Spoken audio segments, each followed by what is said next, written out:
financial capital. This is the News at 10. Live from Channels Television. Reporting tonight, Ayotunde Balogun.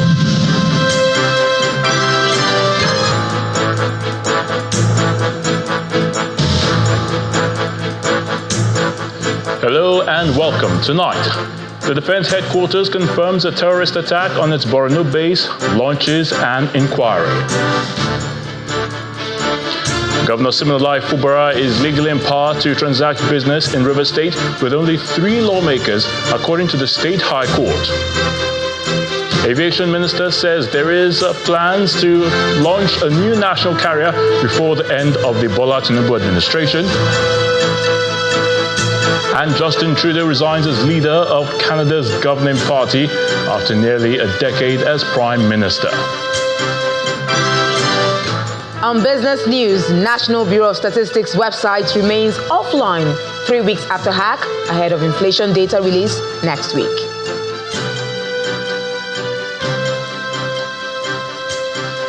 On sports news tonight, Julen Lopetegui's coaching job at West Ham United hangs by a thread after overseeing heavy defeats by Liverpool and Manchester City in his past 2 matches. From Abuja, the nation's capital, the Economic and Financial Crimes Commission, EFCC, dismisses 27 officers from its workforce for fraudulent activities and misconduct. The Defense Headquarters has confirmed a raid on its base in Sabongeri, Borno State, Damboa District, by terrorists said to be linked to the Islamic State West Africa Province, ISWAP. The Director, Defense Media Operations, Major General Edward Buba, in an inquiry sent to him by Channels Television said, quote, "It is confirmed that troops suffered setbacks in the area. An inquiry has been set up to confirm the details of what transpired, after which I will provide details in due course," unquote. The short response was, however, silent on the issue of casualties. The AFP had earlier reported that the terrorists linked to ISWAP killed 6 soldiers in the raid on the military base.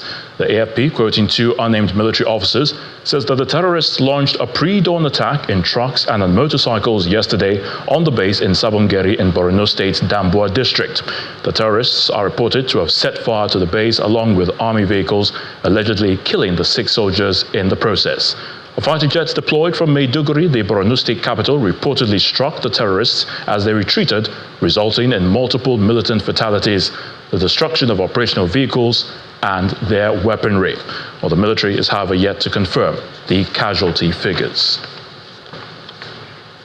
In the nation's capital, the FCT Police Command has confirmed the tragic incident involving a suspected bomb explosion that occurred today, January the 6th, at approximately 11 a.m. at the Sangaya Sani Uthman Islamia School in Kuchibuyi village of the FCT. Now, a statement signed by the Police Public Relations Officer, Josephine Ade, says upon receiving the distress call from the Seriki of Kuchibuyi, a team of police operatives, including the command's explosive ordnance disposal team and the area commander of Kubwa, swiftly mobilized to the scene. The statement adds that preliminary investigations revealed that 3 men from Katsina had visited the owner of the Islamic school, Malam Adamu Ashimo.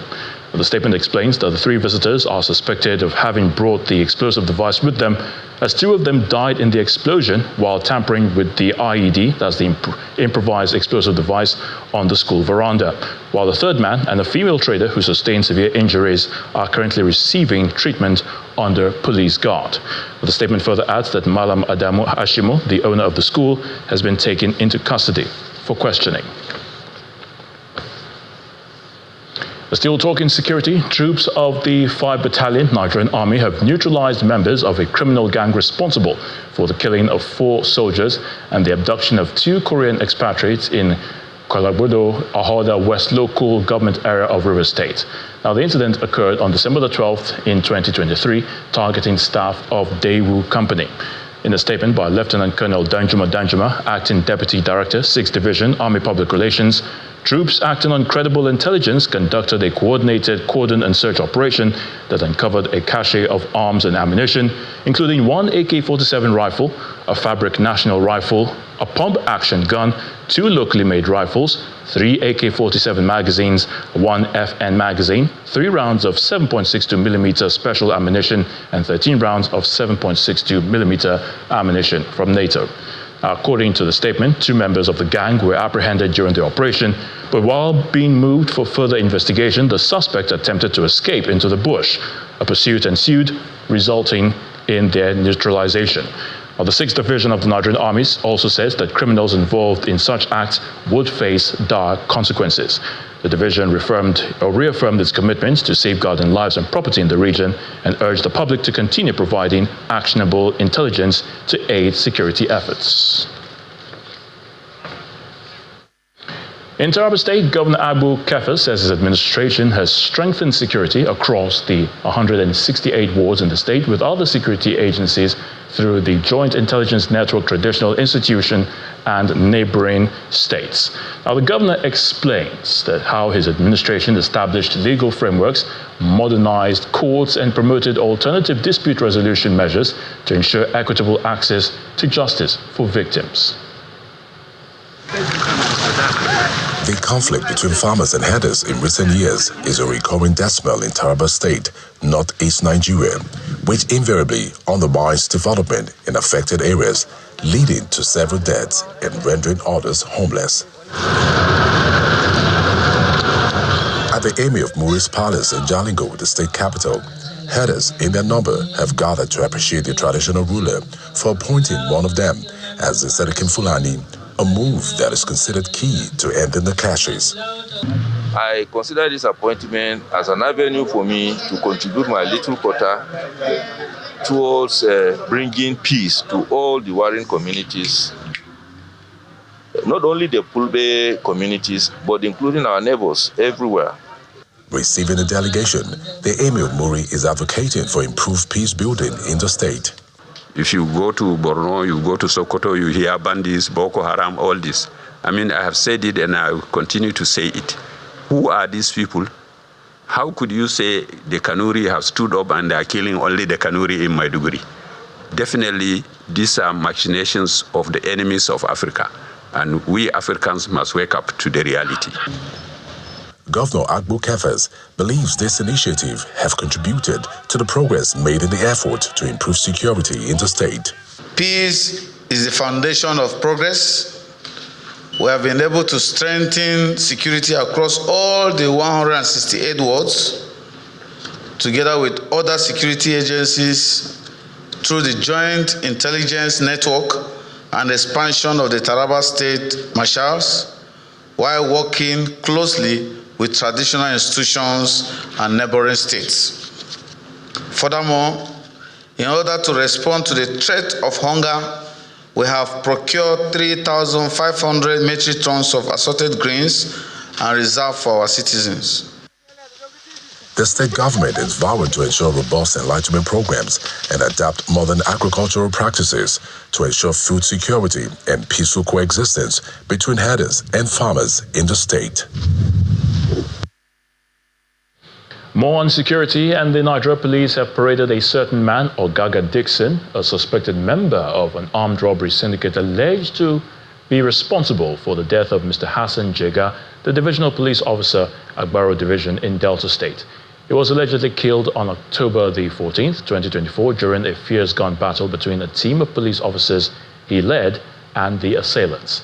Now, parading the suspect in Abuja, the nation's capital, the force public relations officer, Olumoyiwa Adejobi, says operatives of the force had earlier stormed the gang's den and engaged them in a fierce gun duel, leading to the neutralization of 4 of the gang members.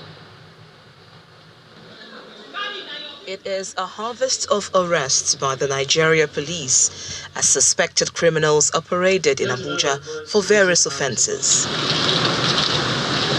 From kidnapping to murder, the roles of the suspects are highlighted. The same group around October 2024 had set an ambush after a void operation that led to the death of CSP Hassan Jega, the DPO Agbaho Division in Delta State during a fierce gun duel between a team of police officers led by the deceased DPO and the assailants. A child trafficking and kidnapping syndicate, allegedly led by a clergyman, were equally paraded. The operation led to the rescue of 5 children between the ages of 2 to 4, abducted from Jos in Plateau State, and the arrest of Nama Pontel, female. When interrogated, the suspect confessed that it was one Pastor Dayo Bernard Male of End Time Army Ministry. It is actually an End Time. End Time Army Ministry, Bukuru Jos, who kept the children in her custody. Other suspects allegedly responsible for the theft of covers of manholes and vandalization of electric poles in the nation's capital are also in the net. The command has successfully arrested groups of suspects involved in vandalism and theft of manhole covers within the Federal Capital Territory. Our operatives conducted targeted operations leading to arrest of 50 suspects and recovery of 25 manhole covers. The FCT Commissioner of Police reads the Riot Act to other criminally minded persons. I want to emphasize that the Federal Capital Territory Police Command and our sister agencies operate zero tolerance towards this act of vandalism. And we have resolved to all go out to ensure that we continue to embark on raids to rid the town of these menace. The operations, according to the FCT Commissioner of Police, exemplifies the unwavering resolve of the Nigeria Police Force and to combat crime and enhance national security. The federal government has given assurances that the national carrier will be established before the expiration of the administration of President Bola Tinubu. The newly appointed Permanent Secretary of the Ministry of Aviation and Aerospace Development, Dr. Ibrahim Kana, confirmed this when he assumed office in the ministry in Abuja. Dr. Kana also pledged to ensure improvement in the state of airports and operations across the country.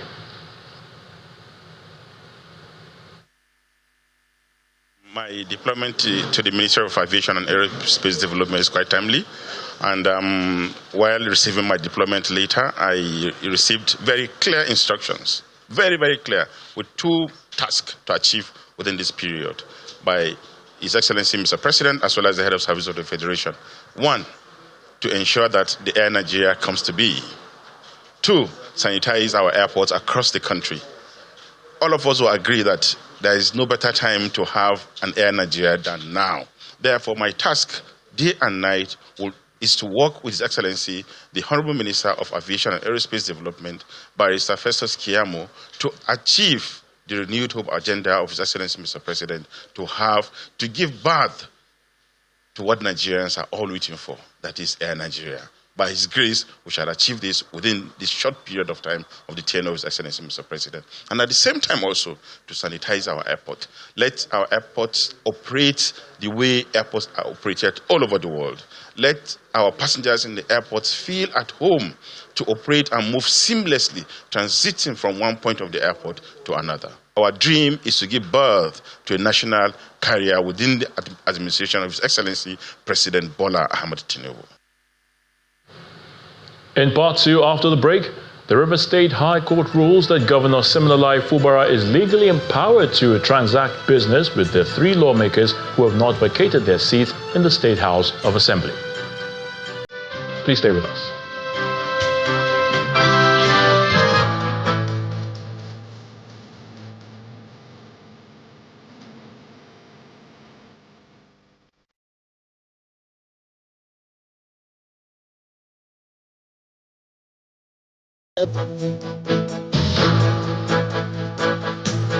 Welcome back. If you have just joined us, you're watching the news at 10 on Channels Television, broadcasting live from Lagos. A reminder of our top stories. The Defense Headquarters confirms a terrorist attack on its Borno base, launches an inquiry. Governor Siminalayi Fubara is legally empowered to transact business in River State with only 3 lawmakers, according to the State High Court. The aviation minister says there are plans to launch a new national carrier before the end of the Bola Tinubu administration. And Justin Trudeau resigns as leader of Canada's governing party after nearly a decade as Prime Minister.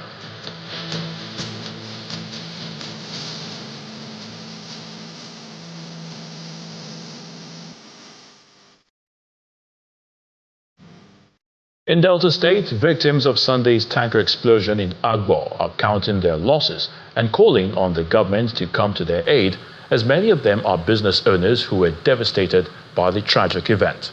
During the visit of the Delta State Deputy Governor, Monday Onyeme, they emphasized that they have nothing left to fall back on after the destruction of their goods in the inferno. Charred cars and buildings are bleak reality following an aftermath of a tanker explosion very early in the year. The tragic incident, which occurred on Sunday, January 5th, 2025 in Agbo, a Car South local government area of Delta State, has left business owners in shock. The wreckage extends to business places as shop owners lament their inability to salvage anything. Today I had to run down and I saw that everything have finished. No single item they brought out was my shop. So I'm pleading to the government and the concerned individuals to help us in any way they can assist to make us start life again. I'm rendered handicapped. I don't just know the adjectives to qualify myself. I have nothing left to do, just as I am now. You can see me, I even forgot to put on my clothes well. I wore upside down, so I'm just heartbroken as I am here. They should please come to my aid.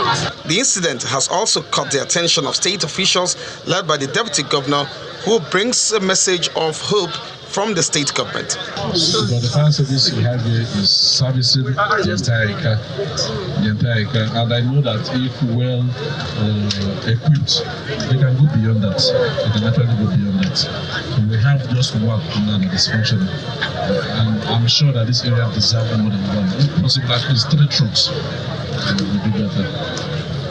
After his visit to the affected areas, the Deputy Governor moves to the residence of one of the victims, Deborah Ademogbo, where he commiserated with the family. It's only God that saves when somebody is born, and same only God that saves when somebody will leave this earth. We are just human beings, we do our best, but it's God that takes the ultimate decision. We pray for the repose of her soul. We that are alive will do whatever we can to cushion whatever effect we can cushion to ensure that the people that are living,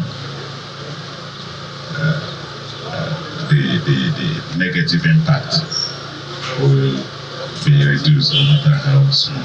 According to eyewitness, the incident happened at the traffic light junction when a tanker loaded with diesel reportedly suffered a brake failure, skidded off, and went up in flames, killing 4 people, while 3 others sustained various degrees of injury. To the courts now, where the River State High Court sitting in Port Harcourt has ruled that Governor Siminalayi Fubara is legally empowered to transact business with the 3 lawmakers who have not vacated their seats in the State House of Assembly. Justice Sika Aprioku gave this decision on December the 20th, while dismissing a suit seeking to compel the governor to represent the 2024 budget to the Martin Amewule-led Assembly. The suit was filed by the claimants, the registered trustees of the Association of Legislative Drafting and Advocacy Practitioners, and had the government of River State, the governor, and the Attorney General of the state as defendants. In the 8-page document, a copy of which was obtained by Channels Television, Justice Aprioku, after considering the arguments from the different councils, held that Governor Fubara can transact business with the members who did not vacate their seats. In his ruling, the judge agreed with the submissions of the Defense Counsel that in the same way, Mr. Nyesom Wike presented budgets and financial bills with only 6 members when the numbers were less than 2/3 of the 32 members, so also can His Excellency Governor Siminalayi Fubara, the governor of River State, be constitutionally guided to interface and approach the properly constituted House of Assembly led by Victor Okojumbo to carry on business of the state and until the 27 lawmakers who defected and lost their seats approach the court for redemption or until INEC conducts another election to the seats vacated by the 27 lawmakers upon their defection. Now, the court dismissed this suit and awarded costs in the sum of 500,000 naira awarded in favor of the defendants and against the claimant. The National Assembly has set a deadline of December ending for the passage of the 2025 appropriation bill. Now, the committees on appropriation from the two chambers has separate meetings with chairmen of the standing committees to discuss the process of passing the budget. The committees also agreed to commence budget defense sessions from Tuesday, January the 7th of this year. Our National Assembly correspondent, Gloria Umezoke, reports. Barely 1 week into the new year, lawmakers who had embarked on recess for the Yuletide immediately after President Bola Tinubu laid before them the proposed 49.7 trillion naira 2025 budget resumed to begin work in earnest. Committees from the two chambers hold separate meetings with chairmen of standing committees to discuss the timetable for the budget passage process. The first thing we have succeeded in doing is to ensure that the hard copy of this document was given to all committee chairmen as their working document. And this is to enable the committees to invite all the MDAs to defend whatever has been allocated to them in that document, starting with their personnel, overhead, and the capital. After which, we are expecting the report back from the 15th of January to the 18th of January. And from there, collation and tidying up of the document will commence with the Committee on Appropriation. As you have seen the committee chairman here, we had the discussions in terms of budget defense. We are commencing from tomorrow to 17th of this month. And we are expecting that all the MDAs, both the ministers and head of agencies, to come up to defend their budget. That's the essence of budget defense now. They are coming, we'll ask them questions. If we are comfortable, we can allocate the money. If not, we can do otherwise. According to the timetable, the lawmakers apparently have just under 3 weeks to finalize the budget process. The lawmakers are planning to suspend plenary upon resumption from the Yuletide holiday to give committees time to conclude work on the budget. As you're all aware, the time frame is short, but we have no choice than to work hard. And that is why I must thank all my colleagues who have agreed with us to shelve their holiday. And we will do that with all vigor and ensure that all that needs to be done on this document must be done. Senate will definitely, in their wisdom, give 2 weeks break. So the 31st of January is a tentative date to guide our workings. If there is need for us that the budget be extended beyond 31st before eventual passage, we will not hesitate to do that. The Senate meeting then proceeds into a closed-door session to finalize strategies for a timely passage of the 2025 budget. From the National Assembly, Gloria Umezuke, Channels Television News. The president has arrived at Accra, Ghana to attend tomorrow's inauguration of President-elect John Mahama. On arrival, President Bola Tinubu was received by the Chief of Staff to the Ghana President, Honorable Julius Debra. Now, President Tinubu was accompanied on the trip by the Minister of State for Foreign Affairs, Mrs. Bianca Odumegu-Ojukwu, and other senior government officials. Earlier today, the president departed Lagos on his way to Accra, Ghana, where he was seen off by the Lagos State Governor, Babajide Sanwo-Olu, the Deputy Governor of Lagos State, Quadri Hamzat, the Chief of Staff to the President, Femi Gbajabiamila, and other government officials. Yesterday, the Special Advisor on Information and Strategy, Bayo Ononuga, disclosed in a statement that President Bola Tinubu's trip to Accra is at the invitation of the President-elect John Mahama for his inauguration tomorrow, January the 7th.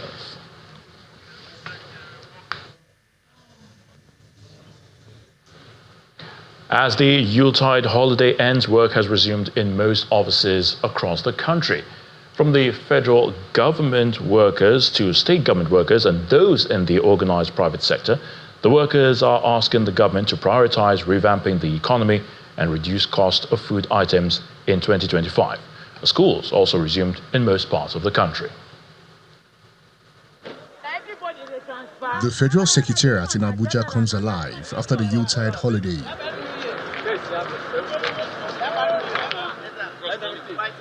Workers head into their office while reminiscing on the past year and setting an agenda for the government. We want to stay in our rooms. We want to see the prices of fuel from filling station drop, because this is largely important. They want to see the CBN governor up his game and the Minister of Finance, Wale Edu, up their game. All these things that they are saying, we want to see them in reality. The price of dollar cannot continue to go high, and we'll continue to talk about policies. The first thing to do, this fuel thing, to reduce it, because transportation is killing. Coming to work, it's so expensive. With the salary they pay, nobody can survive coming to work 5 times in a week with the salary we are paying.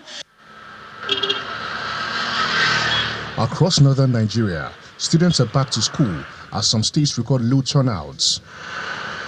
Civil servants across the region also trickle in for the day's work. About 650 students resumed back to school from yesterday to this morning.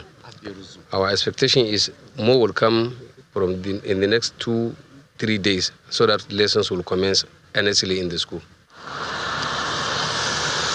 In Nigeria's commercial capital, Lagos, civil servants also resume for work and list their expectations for the new year. No country will progress if insecurity is in that state. So I was saying security, health sector, education, and good roads too. If they take care of these things, and overall, I'm not forgetting the fuel price. If this fuel price goes down, people will be able to go about their businesses, and there'll be progress. I believe so. Just give us infrastructure, basic infrastructure. That's what we need. We don't need heaven and earth. Just give us the basic infrastructure and we'll be good. For example, stable light, good road. It's not too much. It's not too much. Even the people that are running abroad, that is what they are enjoying there.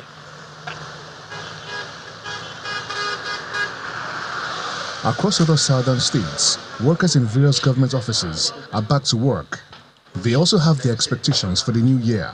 It's going to be a good year, and we trust that as a ministry, we're going to deliver on the mandate that the governor has charged the ministry with.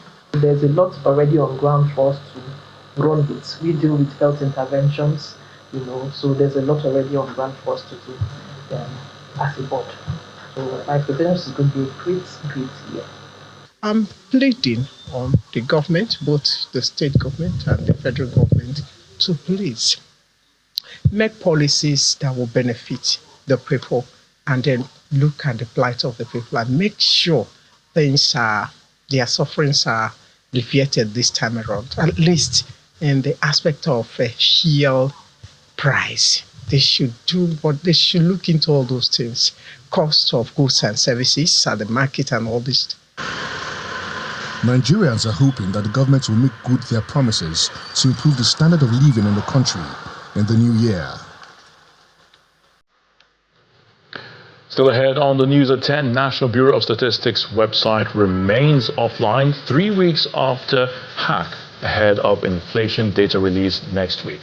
That's some business news. Please join us again.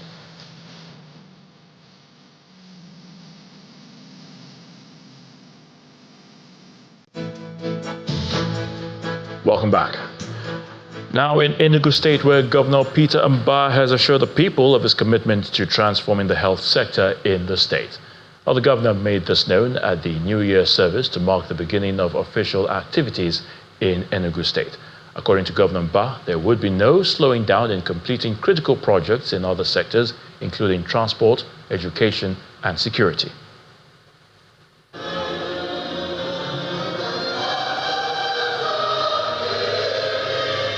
It's the first mass to mark the beginning of the year in Enugu State, and the state governor, Sir Peter Mbah, his deputy Ifeanyi Osai, and other members of his cabinet are here at the Government House Chapel. The deputy governor takes the first reading of the day. It is not every spirit you are gathering that you can trust. Test them to see if they come from God. There are many false prophets now in the world. You can tell the spirits that come from God by this. Every spirit which acknowledges that Jesus Christ has come in the flesh is from God.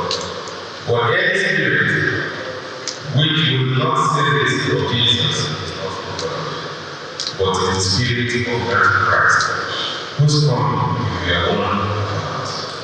The gospel reading harps on repentance amongst Christians, and thereafter follows a sermon delivered by Reverend Father Donatus Onwebo, who commended the developmental strides of the governor. And I want to say to us, this positive bacteria of hope that Nigeria could be good is embedded in this. Tomorrow is here. The developments we are seeing in Enugu State are the type we can only imagine ordinarily in the next 30, 40 years. But we are seeing them now to it. There is hope. And this hope will carry us through. And being reasonable, listening to issues, being able to harness the good thoughts of many good people in Nigeria. There are so many good people in Enugu. After the service, the governor takes time to appreciate the people for their commitment to his government in 2024, appealing for a supportive 2025. Let us proceed in 2025 with the same sense of purpose, with the same team spirit that saw us through 2024. Governor Mbari affirms his commitment to an inclusive development and all-bracing economic opportunities, while promising to prioritize the health sector. We are committed to making sure that in all our words, our mothers that are pregnant would have access to medical personnel. So we're doing the 260 primary health care centers. But it's not just about the buildings. It's also making sure that they are well staffed and they provide 24/7 healthcare services. And that's what we're committed to. As the governor continues to cast his vision to transform Enugu State into a premier destination for business, investment, tourism, and living, the people want these promises to remain uncompromisable. It's now time to head to the nation's capital, and Markwe Ogun Yusuf is standing by to give us the very latest from our Abuja studios. Hello, Markwe, over to you. Hello, Ayo. Let's start with prominent anti-graft agency, the Economic and Financial Crimes Commission, the EFCC, which seems to have embarked on an OG and stable cleaning mission. It has announced the dismissal of 27 officers from its workforce for various offenses related to fraudulent activities and misconduct. A statement issued by the Commission's spokesperson, Dele Oyewale, emphasizes the Commission's zero-tolerance policy for corruption within its ranks and reiterates that all allegations against all members of staff or any member of staff will be thoroughly investigated. Mr. Oyewale explains that the officers were dismissed for various offenses and that the dismissal, following the recommendation of the Staff Disciplinary Committee of the EFCC, was ratified by the Executive Chairman, Mr. Ola Olukoyede.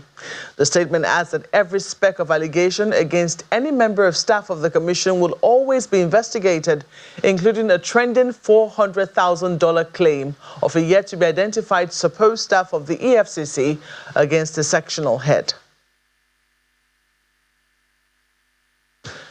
In the northern region, Governor Inuwayaya of Gombe State has presented checks to retired civil servants as part of the 4.2 billion naira gratuity for pensioners in the state. The checks were presented at the new banquet hall of the state government house in the capital, Gombe. The governor explains that within the last 6 years of his administration, a total of 17.2 billion naira have been settled as backlog of gratuity. Retired civil servants from the Gombe State government gather at the new banquet hall of the government house for the commencement of gratuity payments to the state retirees. 2,000 retired civil servants are benefiting in this phase of the exercise, which the state government is estimating to spend over 4.2 billion naira. The state governor had earlier settled the gratuity of over 11,600 retired civil servants from his predecessors between 2014 and 2018. These retirees have served the state for 35 years and left the service between 2019 and 2020.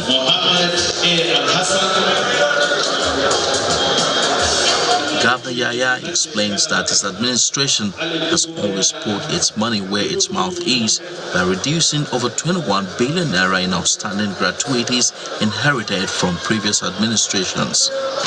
When I assumed office in 2019, we inherited a backlog of gratuities amounting to 21 billion naira between the state and local governments, ranging from 2012 for the local governments and 2014 for the state. According to the state government, a total of 17,235 billion naira have been paid so far as gratuity, and the governor is committing to the welfare of civil servants still in the state workforce. When I assumed office in 2019, we inherited a backlog of gratuities amounting to 21 billion naira between the state and local governments.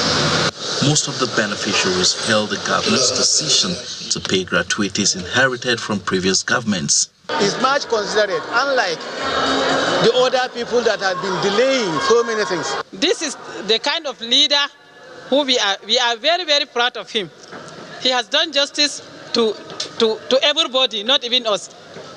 I'm so excited. This is what we least expected, and we are proud of our governor. We are so much proud of our governor because he has touched our lives. The governor is promising to clear all outstanding gratuities and ensure that he does not leave any gratuity unpaid by the time he's leaving office. And that's it from the nation's capital, but the NBS website remains offline 3 weeks after it was hacked. Will Ibong has details for you on Business News.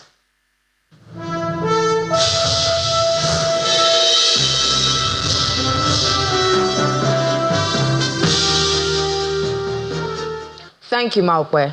Now, the website of the National Bureau of Statistics, NBS, has been offline for 3 weeks following a cyber attack. Attempts to access the site shows that it remains inaccessible, and this comes as the NBS is expected to release inflation figures next week.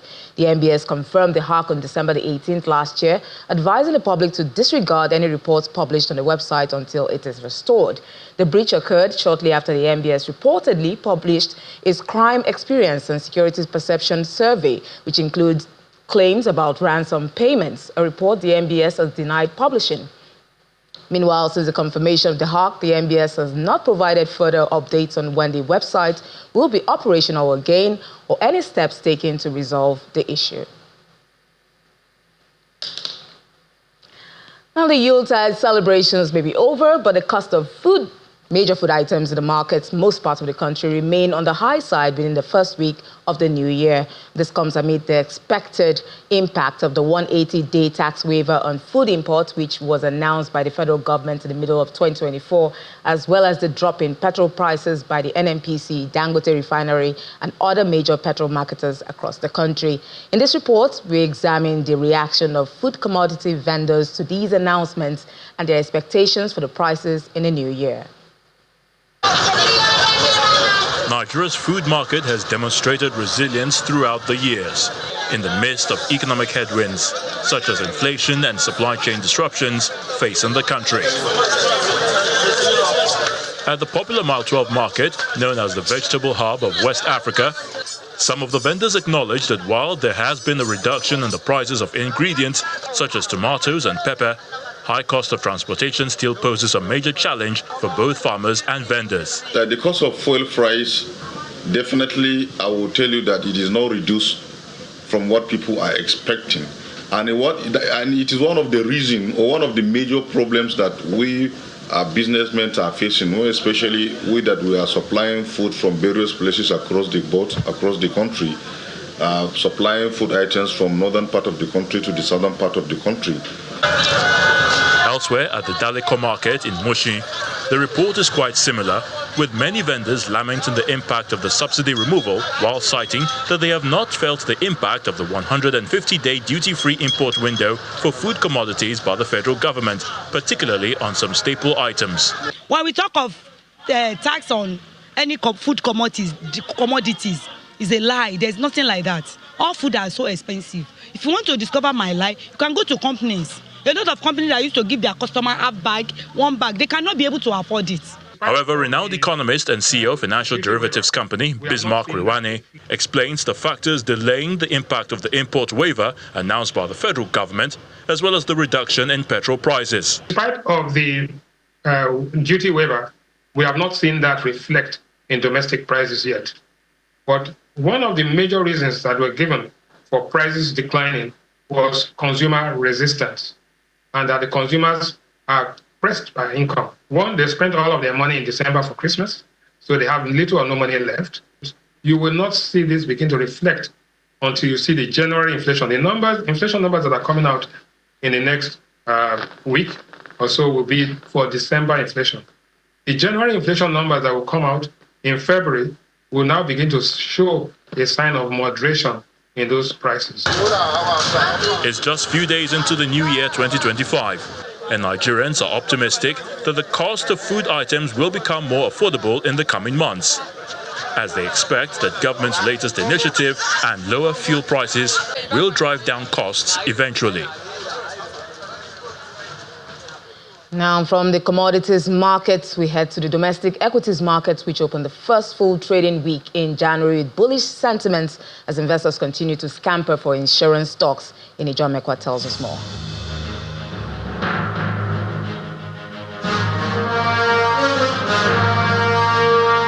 Good evening, everyone. Welcome to the Stock Market Report. Well, it's the first full trading week in the year 2005, and good enough.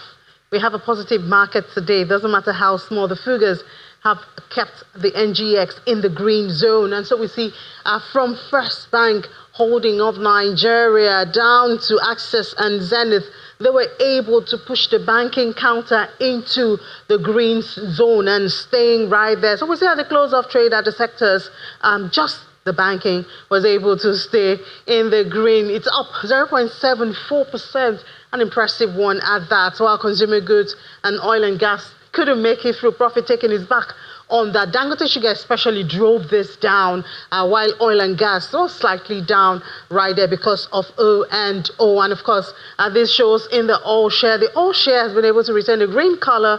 Not very impressive, but we're still green and sustaining the 103,000, while the market cap is 63.203 trillion naira on this very first trading day for this week. And it's to the joy of the bull.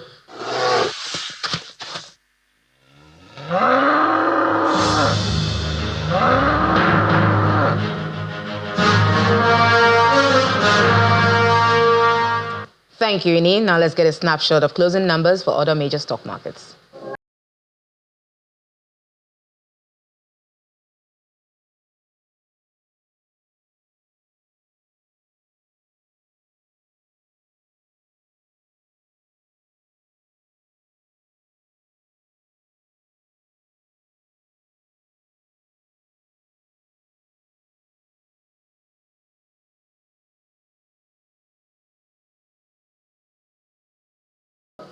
And that's a wrap on business. It's back to Ayotunde for the rest of the news at 10.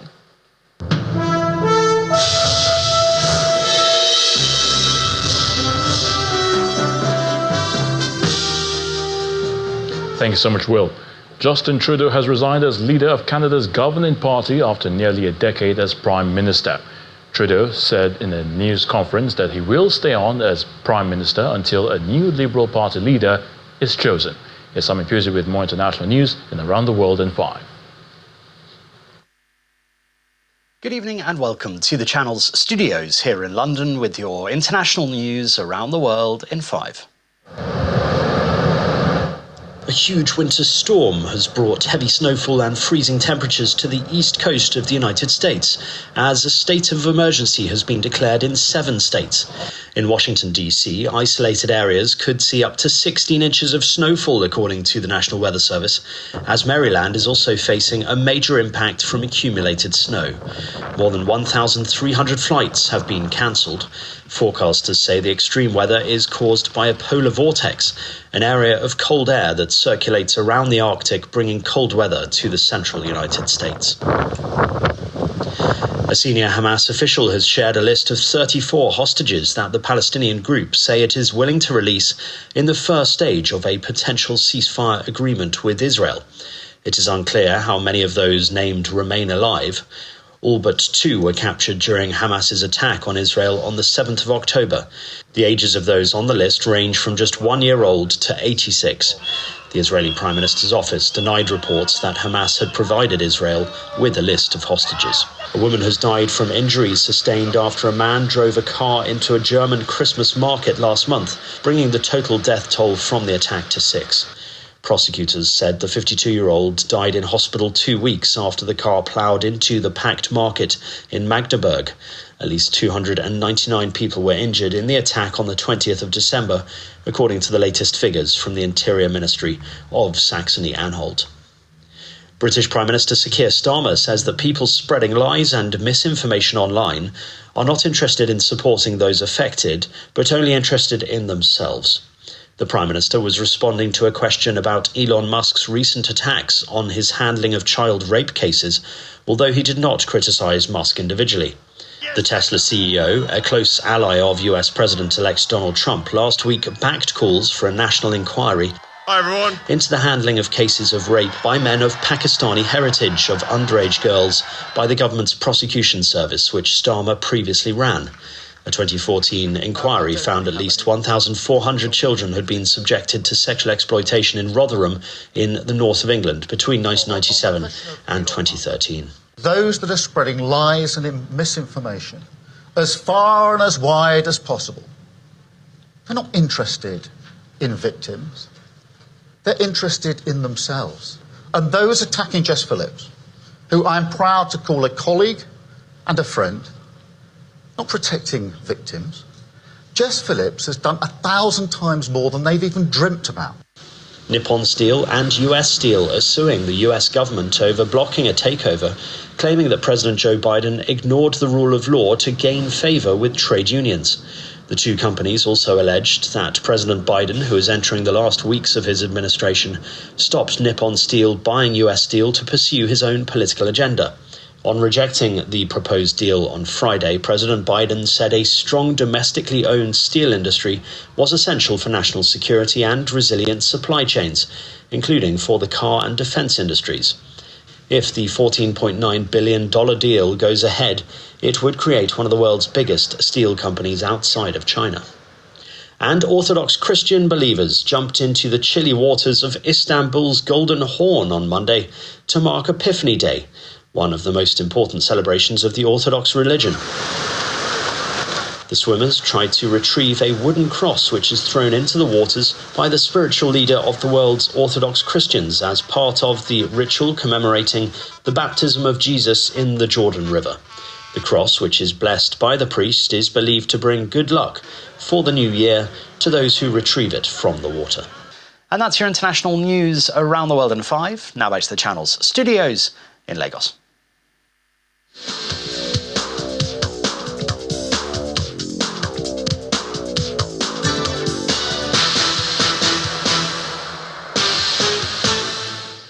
Many thanks indeed, Simon, and welcome to Sports News. Super Eagles forward Umar Sadiq is promising to score more goals for relegation threatened Valencia after making his loan switch from fellow La Liga campaigners Real Sociedad. Umar says he's eager to help Valencia survive their present predicament as the 6-time La Liga champions are currently 19th on the table. As part of the agreements for the 27-year-old, Valencia have a purchase clause of 10 million euros this summer, with the club also paying 1 million euros loan fee. He's expected to make his Valencia debut this Saturday at Sevilla. My mission is to come here and fight for Valencia. And the first target is for Valencia to be in the position, me together with my teammates. And after that, everything will come. Individual is good, but first of all, I have to think about the team. You know, as a striker, I just want to score goal. And in terms of playing, you know, every game is different. What matters is every game you give your best and come out with the good result. Super Eagles forward Sadiq Umar. Well, from Spain, we take you to the EPL. And this man here, Julian Lopetegui's job is hanging by a thread at West Ham United, with Graham Potter back in contention to take over after another drop-in at the hands of Manchester City over the weekend off the back of a 5-0 defeat to Liverpool. Patience appears to have worn thin. West Ham United hope that Potter, who was first approached last month, despite some reservations within the club, would be prepared to step in if Lopetegui is sacked. West Ham United's sporting director Tim Steidten has also been asked to stay away from the training ground after a further breakdown in his relationship with the manager. Barcelona will present an appeal to the Spanish Ministry of Sports tomorrow, seeking emergency clearance to register Dani Olmo and Pau Victor. The Spanish La Liga and the Spanish Football Federation had rejected the players' registration for not meeting the December 31st deadline. However, Barcelona argue that the registration window should be extended until February 2nd, aligning with the January transfer period. Reports are suggesting that 27-time La Liga champions will also invoke the force majeure clause in the Spanish Football Federation players. In basketball, Jalen Green scored 33 points and Eamon Thompson added 23 points and 16 rebounds for the Houston Rockets, who held off LeBron James and the Los Angeles Lakers 119-115 in the NBA. Fred VanVleet scored 15 points and stole the Los Angeles Lakers inbounds pass intended for James with 5 seconds remaining, and the Houston Rockets up by 3. Anthony Davis scored 22 of his 30 points in the second half and grabbed 13 rebounds for the Lakers. James scored 21 points with 13 rebounds and 9 assists. He's really coming along out of Michigan State. Green will weave into Davis, spinning back, shooting, scoring. A little bit of it is will, and you know, Adams is a guy I played with, and I know, you know, he's like a tree down there once he gets position, and it's hard. You know, I thought certainly Jalen Green's shot making was huge for them, but Thompson just killed us all night, whether that was in transition with his cutting or on the offensive glass. Hitting threes, and they're even. He's a streaky three-point shooter, but he can make it. Moses Moody's. In the meantime, the Sacramento Kings shrugged off the absence of their top scorer, De'Aaron Fox, to thump the Golden State Warriors 129-99 in San Francisco. Malik Monk scored 26 points and handed out 12 assists, and Domantas Sabonis scored 22 points with 13 rebounds and 7 assists for the Kings, who posted their 4th straight win. Steph Curry scored 26 points, but the Warriors coach Steve Kerr pulled all his starters in the 4th quarter of a game in which they never led. With 11 points on 3 of 6 three-point shooting. He's going to get more opportunity. I mean, Kuminga was playing 30 minutes a night. A loss is a loss, so it's not any more alarming than any other loss. So this is the NBA these days, you know. It's such a fast game and so many threes that there are just going to be some nights where everything goes your way or everything, you know, goes the other team's way. And I thought Sacramento was brilliant tonight. They played a fantastic game. So we just have to regroup and get a day off and come back in on Tuesday. And that's your Sports News Tonight. I'm Kelly Egiga. It's back to you today.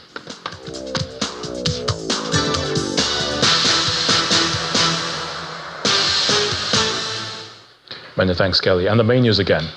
The Defense Headquarters has confirmed a terrorist attack on its base in Borno State and says it has launched an inquiry.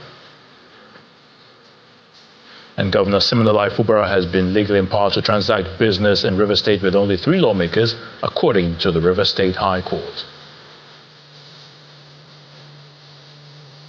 That's the news at 10 tonight. Thank you so much for watching. I'm Ayo Sunday Balogun from everyone here. Have a good night.